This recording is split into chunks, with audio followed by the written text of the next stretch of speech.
नमस्कार। स्वागत है आप सभी लोगों का इस सीरीज़ में, जिसके अंदर हम पाठ्य पुस्तकों में या क्लासरूम्स में आप लोगों को जो पढ़ाया जाता है उनकी छोटी छोटी गलतियों की तरफ ध्यान आकृष्ट करते हैं, ताकि परीक्षा में आप अपने उत्तर को, अपने प्रश्न को गलत ना कर सकें।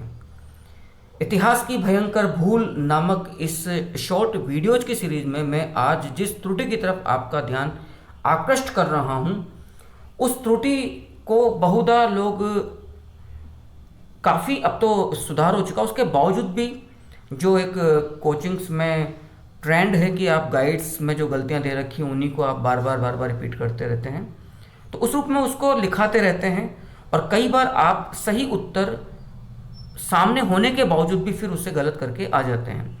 इसी तरह की एक त्रुटि है, ये चौथा वीडियो है इस सीरीज का। ये तथ्य है कि राजस्थान शब्द का पहली बार उल्लेख हमें किस अभिलेख में मिलता है। इसका उत्तर आप लोगों को लिखाया जाता है या पढ़ाया जाता है। ये त्रुटि आपके सामने रखी जाती है बसंतगढ़ शिलालेख, बसंतगढ़ अभिलेख, जो हमें 625 ईस्वी का सिरोही से प्राप्त हो रहा है।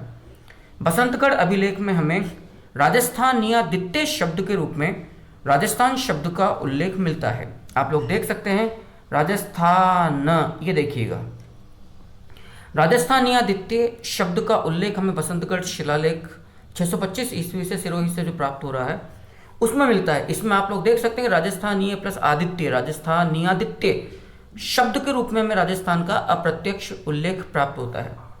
आंशिक तौर पर यह जानकारी सही है, लेकिन इसको आप पूरी तौर पर सही नहीं मान सकते, ये आधी अधूरी जानकारी है। संशोधन क्या होगा इस जानकारी में, सही तथ्य क्या होगा, जरा देखिएगा।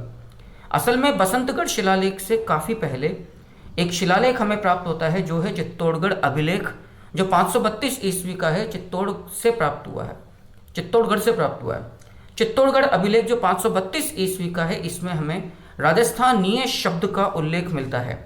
और यहाँ पर चित्तौड़गढ़ अभिलेख में राजस्थानीय के रूप में हमें राजस्थान शब्द का पहली बार उल्लेख मिलता है, क्योंकि बसंतगढ़ जो अभिलेख है वो 625 ईस्वी का है, बाद का है। चित्तौड़गढ़ अभिलेख 532 ईस्वी का पहले आ रहा है। तो चित्तौड़गढ़ अभिलेख में राजस्थान शब्द का उल्लेख 532 ईस्वी में राजस्थानीय शब्द के रूप में सबसे पहले हमें राजस्थान में प्राप्त होता है। इसके पश्चात फिर बसंतगढ़ अभिलेख 625 ईस्वी का सिरोही से हमें राजस्थानियादित्य शब्द के रूप में हमें राजस्थान शब्द का उल्लेख मिलता है। अब यहाँ पर मेरा एक सुझाव छोटा सा यह है, यदि परीक्षा में आप लोगों के प्रश्न आता है कि राजस्थान शब्द का उल्लेख पहली बार किस अभिलेख से मिलता है और ऑप्शन में चित्तौड़गढ़ और बसंतगढ़ दोनों हो, फिर तो आपको आंख मूंद कर चित्तौड़गढ़ अभिलेख ही करना है, क्योंकि ये जानकारी राजस्थान सरकार, राजस्थान हिंदी ग्रंथ अकादमी से प्रकाशित doctor Gopinath Sharma, doctor GN Sharma की पुस्तक है राजस्थान के ऐतिहासिक स्रोत, वहाँ से मैंने लिया, बिल्कुल प्रामाणिक जानकारी है। पहली बार उल्लेख हमें चित्तौड़गढ़ अभिलेख से मिलता है।